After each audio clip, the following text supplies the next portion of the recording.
Hi, everyone. We wanted to give a recap of the webinar that was today. A full overview of the webinar, a recording of the webinar is available after this that you can view. But in this webinar, we reviewed from start to finish with all the technical details, how to set up a lakeFS environment and develop and test ETLs in isolation against production-like data without copying it. We used the lakeFS demo. So if I click here, this will take me to the lakeFS playground where we set up an environment. We set up this environment, and that gave us the credentials needed for us to use in our environment, in our notebooks against a lakeFS server. This is a lakeFS server that we spun up. Once we did that, we went to the sample repositories that Amit created for us over here. We used the Spark demo specifically. And over here, we inserted the details that lakeFS Playground generated for us, our endpoint, our access key, our secret key. And basically, this takes us step by step with everything that we need to connect to lakeFS via the Python API, to create a repository, to upload files, to change some of those files, and then do that, to create a branch, change everything in isolation. And once we're happy, commit those changes and see the differences between the main branch and the test branch, and either be happy with it or delete the new branch. So that was the 30 seconds overview. Amit, you probably have a bunch of more details that you want to share here about what we did throughout the webinar. Yeah, just at the high level, like you basically set up a playground where you can play with lakeFS. Then you clone our repo for the samples repo where we have this demo, Spark demo, notebook already there. And then you can just run everything on your own in your local environment. And this demo will demonstrate, as I mentioned, like how to create a separate environment, isolated test environment to test your ETL pipelines. And by not copying all the data from production, but having a zero copy kind of replica of your production data where you can do full testing of your ETL pipelines. So this notebook will walk you through each and every step to run that kind of demo. Awesome.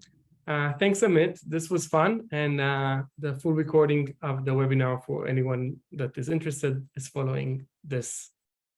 Thanks, everyone. So, hi, everyone. I'm Ido. I run customer success here at lakeFS. With me is Amit. Hi, Amit. Hey, everyone. So, Amit, I don't want to embarrass you here, but you've been doing this for a couple of decades, this being working as a data engineer or working or actually supporting data engineers. And it looks like we have a few dozen people here on the line with us that think this is important to talk about developing Spark ETLs pipelines against production data. Why is this complicated? What do you do today when you need to develop Spark ETLs and test them? Yeah, normally when if I have to test my ETL job or new ETL job with the production data, it's very hard to do. So what I do currently is like create a separate, let's say if I am using data lake, I create my private bucket, and then I copy some sample data. It's hard to copy the full production data because of the terabytes of data in the data lake. So I do a sampling of the production data, and then I point my ETL job to my private bucket or the sample bucket, which I have, sample data bucket, and then do testing, run my test against that sample data, then multiple tests, make sure everything works fine.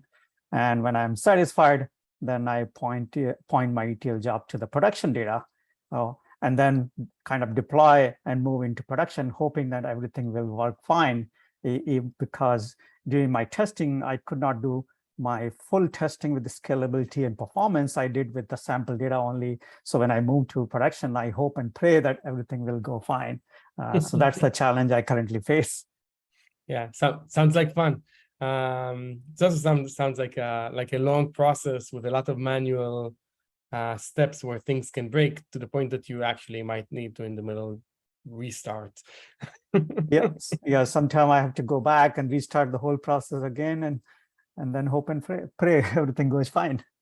Yeah, I mean, look, that I think that's why we're getting so much interest about these conversations. These are very complicated things to do, and not only they're complicated because every step of the way there's something manual, sampling, reproducing, going between versions. It's just like the probability of failure just goes higher and higher, and not to mention the fact that it just takes a lot of time. And with lakeFS, we thought about the fact that we should be able to test our data the same way that we test our code. And it's something that we built in a way that you can do really quickly within 20 minutes.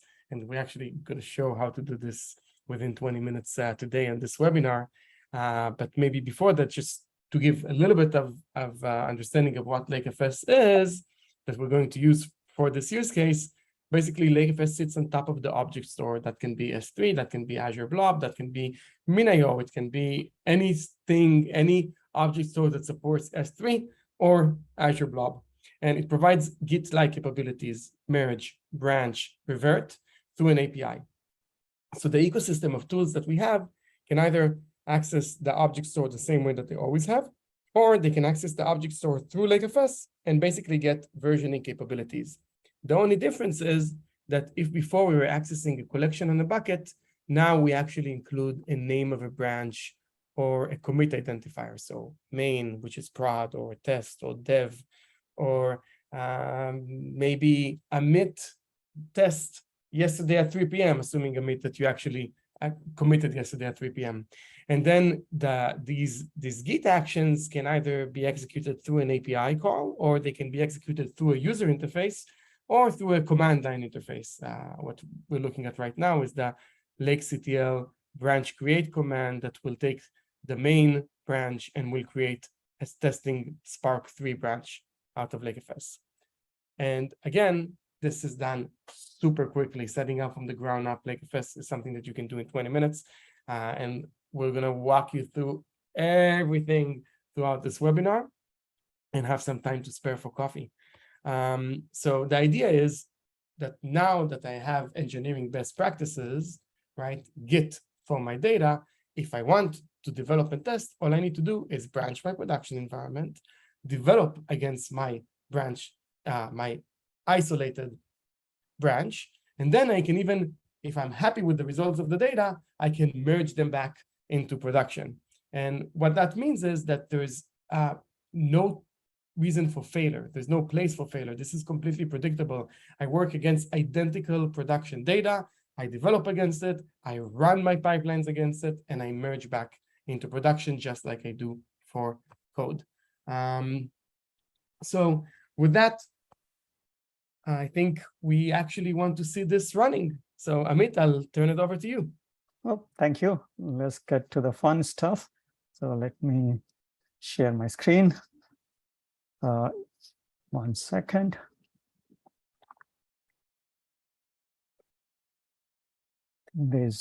Meanwhile, there's some polling question. Let me hide my meeting controls. Ido, can you confirm? Can you see my screen? Yes, sir. Okay. So I'm going to walk through the whole process of setting up the lakeFS and testing your Spark ETL job against full production data. So the prerequisite for this demo is you need to have Docker, so you can run this sample container in the Docker environment. And also another requirement is to have the lakeFS. lakeFS Playground is like a one single click server environment in our cloud.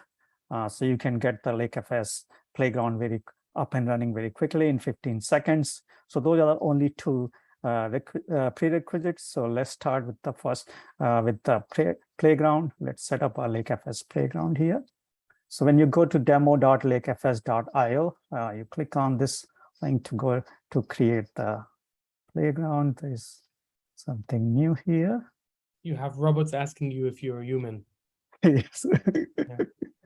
Unfortunately, all day long, robots are asking me if I'm human, and I don't think that's traffic light. And yeah.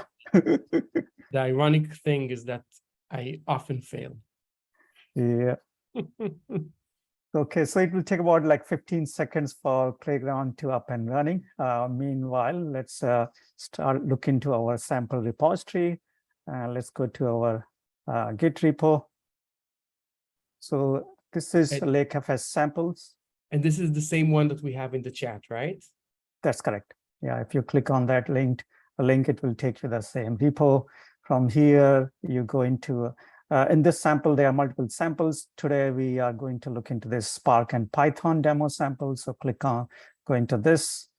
And here in this sample, it has all the instructions you need to set up, like prerequisite I already mentioned. You just need Docker and lakeFS, and the lakeFS playground is up and running now. I'll come back to this. And then you have to clone the repository. I'm going to run this demo container in my local laptop, but you can run on the server also, on a local server if you want to. So let's clone I already cloned the repo. So this is my lakeFS samples repo here. It takes a few seconds to clone this. Once you clone this repo, just go to the particular this sample folder. So let me change the folder here. And then run this command, which is here to run your Docker container. Just copy this command and run this. This will take a few seconds for me to run, but when you run it for the first time, it will take maybe 10-15 minutes to download all the images. So have some patience and get coffee meanwhile. So so now this container is running. So let me switch over to the here in the Docker desktop. So I have this container running, lakeFS Spark Python demo. And once you have this container up and running, you basically go to the local host in this case, or open this Jupyter Lab UI. But if you're running on the server, then change the IP address. Right now it's pointing to the local host. Let me increase my screen size here. So when you go to this Jupyter Lab UI, there are multiple notebooks here included in this container. There's Airflow demo, Delta Lake demo, reprocessing data use case. But today we are going to focus on Spark demo. So open that notebook. And so yeah, go ahead. So this part was just the sample, meaning something that we run against lakeFS. Is the playground identical to lakeFS Cloud or to lakeFS open source? So yeah, let's so playground is provided in our cloud, where we also provide storage, which is S3 storage, S3 bucket. But it is our S3 bucket. If you want to run this lakeFS against your own S3 bucket, then you can sign up for a lakeFS Cloud. And also that you can activate that from the playground itself if you want to run this against your own S3 bucket. But in the playground, we'll provide you our S3 bucket. Awesome. So this is just lakeFS in a click to be able to get a look and feel. So let's log into my playground environment. So you need the access key. So let's copy this.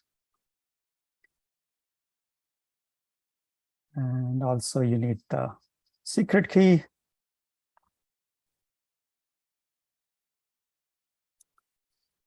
Let me zoom the size. So when you log into the playground, it will walk you through a step-by-step process on the trainings, like what are the different features of lakeFS, how to create the first repository, and how to upload the data. So it will walk you through the whole process, but I'm going to just hide these tips for right now. So when you sign up for the playground, by default, it creates one single repo here. And as I mentioned earlier, it also provides the storage namespace or storage bucket. Again, this is our S3 bucket here. So I'll suggest like playground is good for the testing purpose. But if you want to run this against your S3 bucket, then sign up for the lakeFS Cloud. Okay, so let me go back to my notebook. So my playground, everything is ready. So in the notebook, today we are going to focus on the isolated testing environment use case, where we're going to create a kind of production-like environment, data lake, and then we'll create a separate environment, a separate branch, so you can do a testing of your ETL pipeline against full data set, full production data set. So this notebook provides all the instructions here, all the steps that you need to run this. So the first one, you need to provide your lakeFS credentials. Again, in this case, we are using lakeFS Playground. So let's copy these credentials. So first thing, I need an access key. So let's replace the access key here in this cell. Next thing, I need a secret key.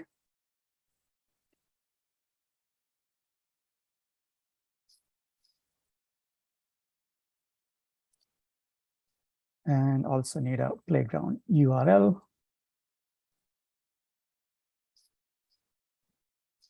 This can be playground, this can be my lakeFS server, this can be an open source lakeFS server that we installed, lakeFS cloud, any lakeFS server that I want to reach. That is correct, yep. So that's just set the credential here and then this cell. The next section is the storage namespace. As I mentioned earlier, in this playground, we provide this storage bucket, but you can also use yours if you want to sign up for the lakeFS cloud. So let's change this. That's the storage namespace. So these are some of the initial setup you are doing in this notebook, and then we'll go to the real fun stuff. So what we are going to do is create a new repo, and also the new repo will have the main master branch, where we're going to upload some data set, and then we'll create a separate new branch for experimentation for the new ETL job.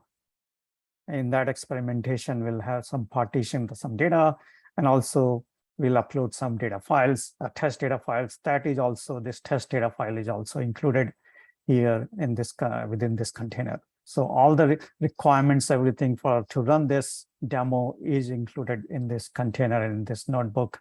And only thing you need is this lakeFS Playground environment. So let's run this. Next thing, we are going to use the lakeFS Python client to interact from this notebook to the lakeFS Playground.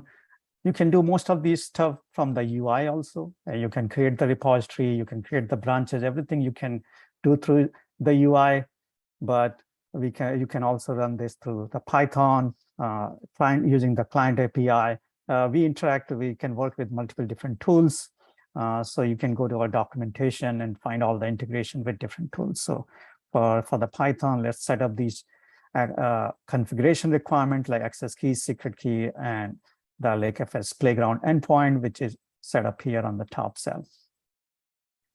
And then we are going to create the new repo right now. So wait, I just want to pause for a second. Mm-hmm. Now I can do anything I want. I'm done. I have a lakeFS environment that I can work with Python, create repositories, upload files, branch files. I'm done. Yes. So all the setup requirements, everything is ready. So now I'm going to create the new repository. Let's call it my repo is already there. So I'm going to create a new repo. I want to show everything from end to end. So let's set up the new repo. And you can, again, as I mentioned earlier, you can create the repository from here, or you can create of any tool of your choice. In this case, we are using Python client. So create the repo. So if I go back here and refresh this, my UI, so now we have this new repo. Right now, this repo is empty. So we are going to upload some files here for this demo purpose. But if you are using your own S3 bucket, in that case, you'll do the import from your S3 bucket. We are not importing the data. We are just importing the metadata about all your data files. So it takes millisecond operation to just import all the metadata. We are not going to bring your actual files or actual data files. And also there's the option to upload the files. When you upload the file, that file will get uploaded into this is storage bucket that we are providing in this case. But if you do the import, then it won't upload the data files. So the data always stays in place on the S3 bucket that you use at your lakeFS. Obviously, in this case, it's ours, but regularly it's Yes, whatever the customer is using. Okay. that is correct. As I mentioned earlier, in the playground also, you can link to your S3 bucket, and data will stay in your S3 bucket. We will not read or access any of your data. Only the metadata, all the file names, the linked pointers to those files, we will bring into our metadata. Okay, so now repo is ready. So let's upload a file. Again, as I mentioned earlier, for this demo, we have this sample file here included. It's a very small one record file, CSV file. I just uploaded that file. So if I go into here in this repo and refresh this, so now I have this CSV file uploaded. For the demo, I'm just uploading single file, but if you want to do a real test, you can upload hundreds of as many files as you want. So you can get the full test, you can do the full testing. So now, once the file gets uploaded, let's commit this. If you want, you can commit this from the UI, but I'm going to just run commit from here. So far what I did, like we have the playground up and running. I got the connectivity to the playground from my notebook working fine, created a repository, imported, uploaded a file. So now my main repo, my repo is ready with all the production information as you need. So now continuing on the notebook here, I'm using S3A gateway to access those data files in lakeFS. All the files that you uploaded or imported in lakeFS, you can read through the S3A gateway. There are different ways you can access the files. S3A gateway is one of the options. We also provide lakeFS specific Hadoop file system. You can use that. But for this demo, I'm using the S3A gateway. I'm just now going to just read the same file which I just uploaded in the repository. So here I'm using this. When you are using S3A gateway, the only difference here is when you can use the repo name and the source branch name. In this case, the source branch is main and the file name that you want to read. So that's the only difference here, is the adding the source branch name when you access through S3A. So it's just one single record in this file, just for testing purpose.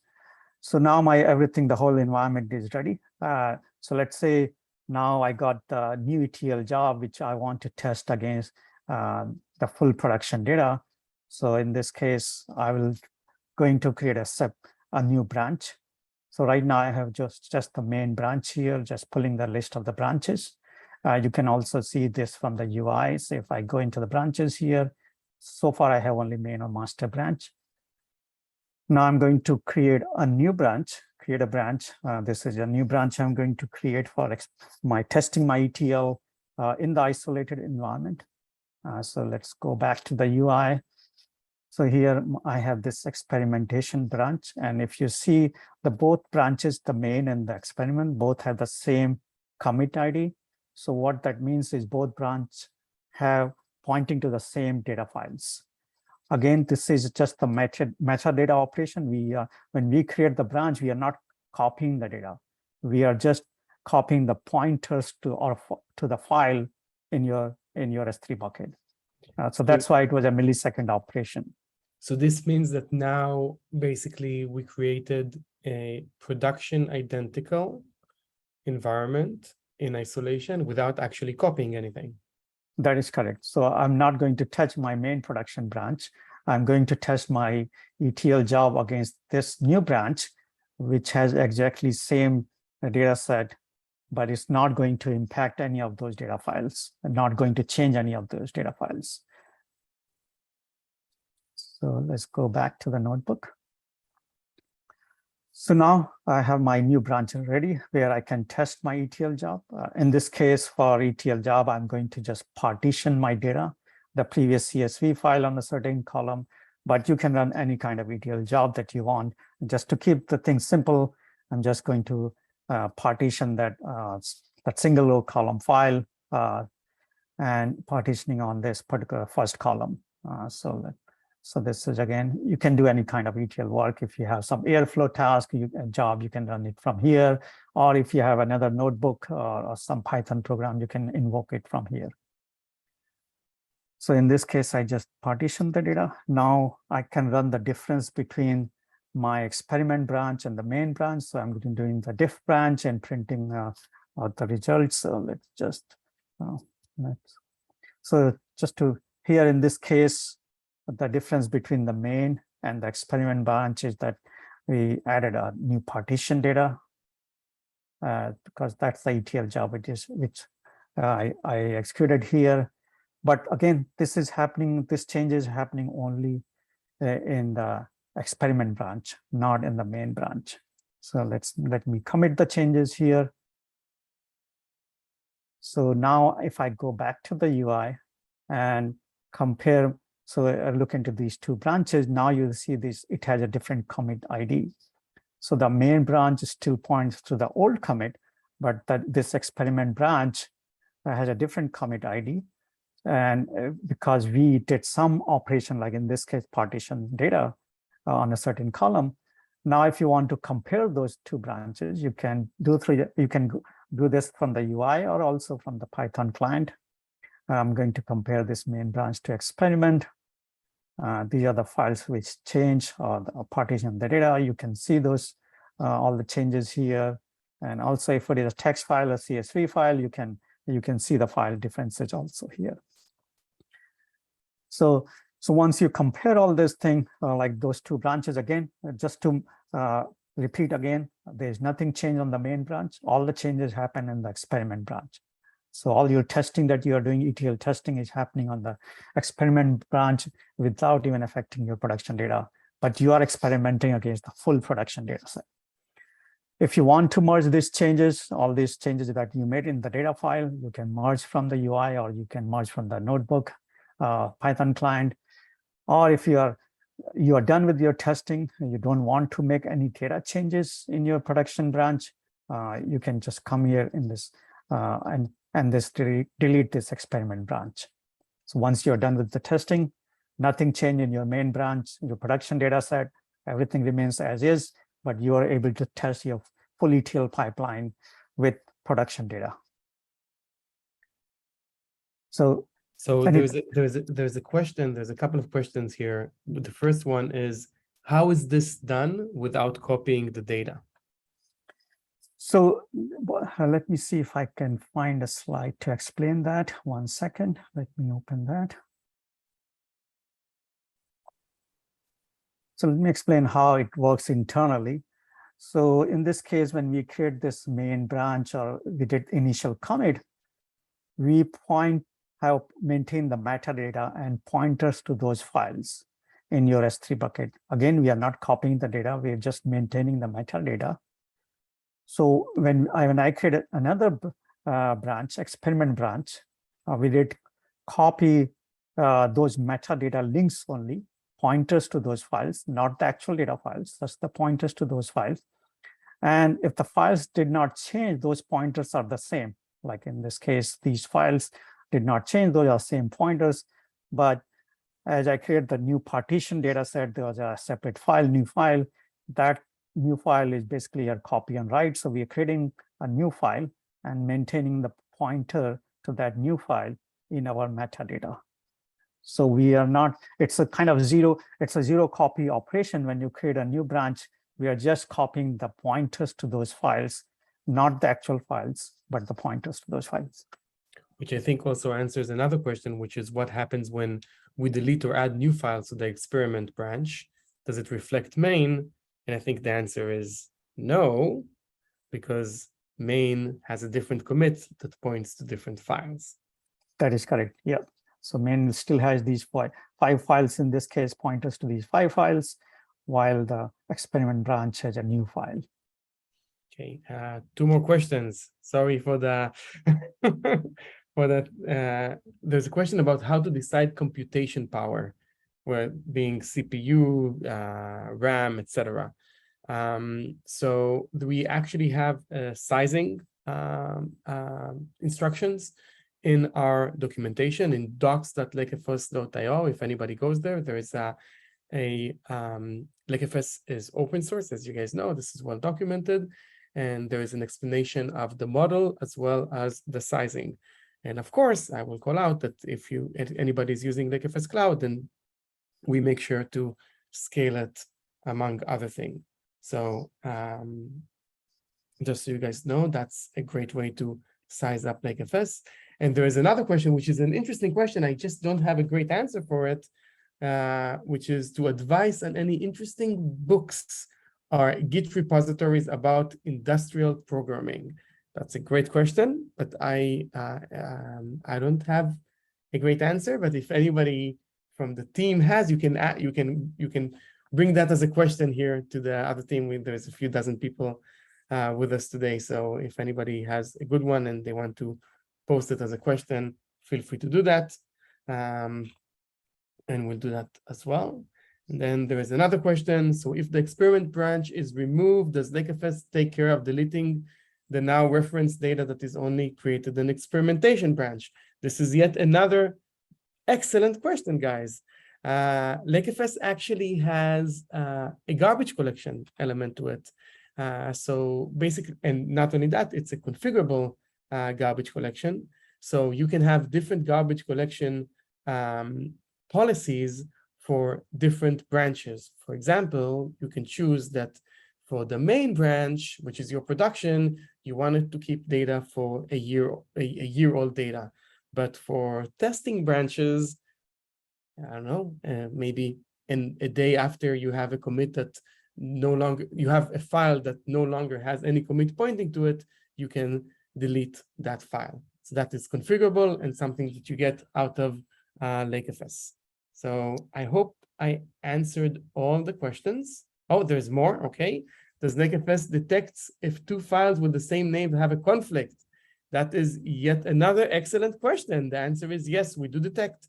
And there is conflict resolution capabilities within lakeFS. So when you merge in lakeFS, and you can choose to have policies like the destination always wins, or the source always wins, or you can actually fail a merge and say someone needs to manually go and attend this as a part of this.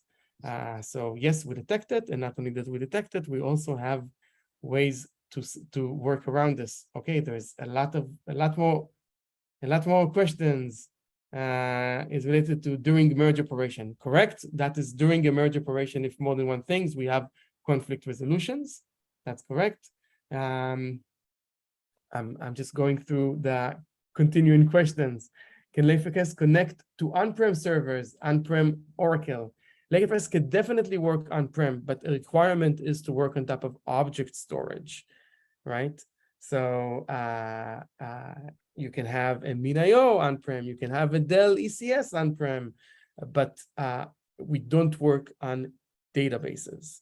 So that's to make sure we make that differentiation.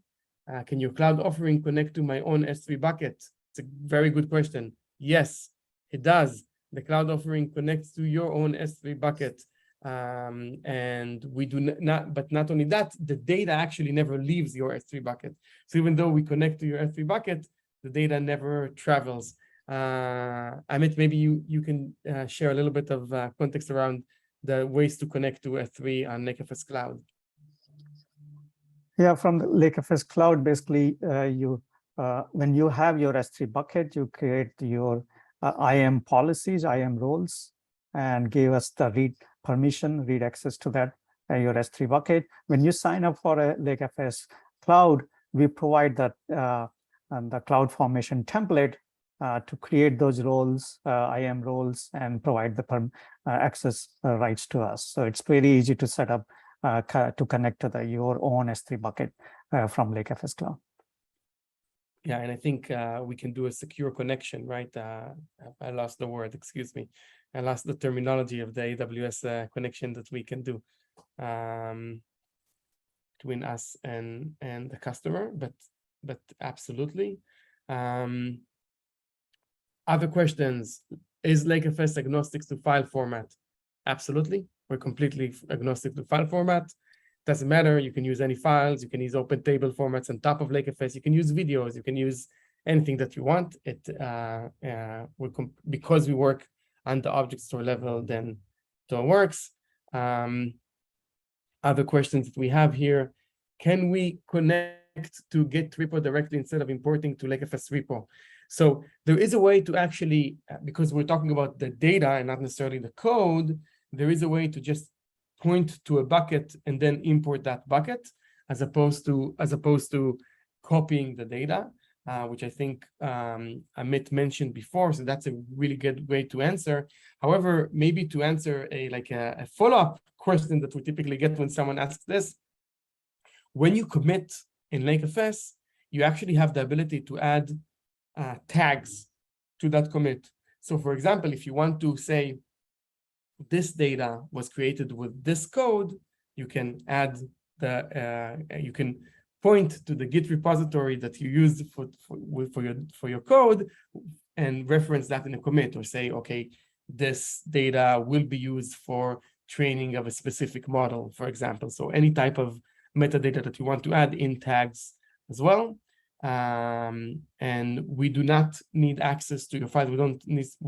We can look into the files, specific file formats, like we can show you the differences in CSV or text files if you wanted to, but this is not something that is needed. It's something that you can do from the UI if you wanted to. So there's okay, I see one more question. I'm gonna answer that question, and then I want to make sure that I follow up on a couple of more things. Is there, or do you plan in the future to support some file format aware conflict resolution? Yes, we do. And if you go to docs.lakefs.io and you look at the FAQ and you go to our roadmap, you will see that on our roadmap, we have a specific item to handle conflict resolution in case of data lakes and icebergs, for example, where you upgrade where two changes happen concurrently for a delta lake and two branches, you can have identical delta log files, and we are working on something to work around that as well. So it's not only that we plan to, it's actually documented in our public roadmap as well. So I want to take a pause from the questions. There's been a lot of excellent questions, and just like make sure that I talk about some other things. So Amit, thanks very much for walking us through the demo. Look, the outcomes of lakeFS, and I'll show some links right after this to make sure that everybody can follow up. The outcomes of using lakeFS are this. You save tremendously amount of storage. There were a bunch of questions here about, do you copy the data? We don't, and a lot of our users, before they use lakeFS, copy data all the time. They take snapshots for backups. They have a dev and a test and a stage, and all these things go away. So you really save tremendous amount of your storage costs using lakeFS. You also have the ability to recover from errors very, very quickly. There's no more outages due to data ever. You can always go back to the last known good state of your data. And those are kind of why the executives buy this, because I want to protect my budget and I want to protect my job, right? I don't want to be in the news for losing my data. But for the data engineers and this list, just life becomes a lot easier, right? We do things in a programmatic way that is just a lot more helpful than what it is that we work today. So kind of to sum this up, we took a recording and we'll share this, but if anybody wants to try this, then we have the playground that you can play with. We have the sample repos that hopefully you already clicked on throughout this webinar. But also, we have an outstanding community. So if anybody has questions, comments, concerns, wants to ask about books, right? Please feel free to join lakeFS.io Slack and ask the questions over there. I want to see if there's any other questions that somebody might have. Yeah, there's one more. During branch merge to main, I'm assuming it is atomic. Is that accurate? Yes. Either a conflict file or file entered merge branch fails. Also, during merge, do applications can continue accessing main branch? The answer to all of this is yes. The merge is atomic. You can continue using main. This is why we did this. If you think about it, and there is a very good explanation of the entire data model on the docs. The idea is because we use object storage, all the files are already there, and the only thing that we need to do in the merge is actually make sure that we align the pointers to those objects accordingly in lakeFS. So you can continue using merge. It's an atomic action, which means that you also do like the common use case of this, not for the development and testing, but for the actual ongoing usage of lakeFS also in terms of the operation side, is you'll typically branch out of main, run a long-running ETL job that can update multiple tables, for example, and at the end, atomically merge everything back into the main branch. Okay, these were just some amazing questions that we got here today, so I appreciate all the questions. I'll wait a little more just to see if there's any other questions to come up. Okay, Amit, this was a pleasure. Oh, thank you. Thank you. Thank you very much for your time. And thank you everybody that joined. Really excellent questions. And again, I hope you joined the Slack. I hope you try this out. We wish you all a wonderful morning, evening, night, depending on your time zone. Hope you enjoy lakeFS. Thanks, Amit. Thank you. Bye-bye. Bye.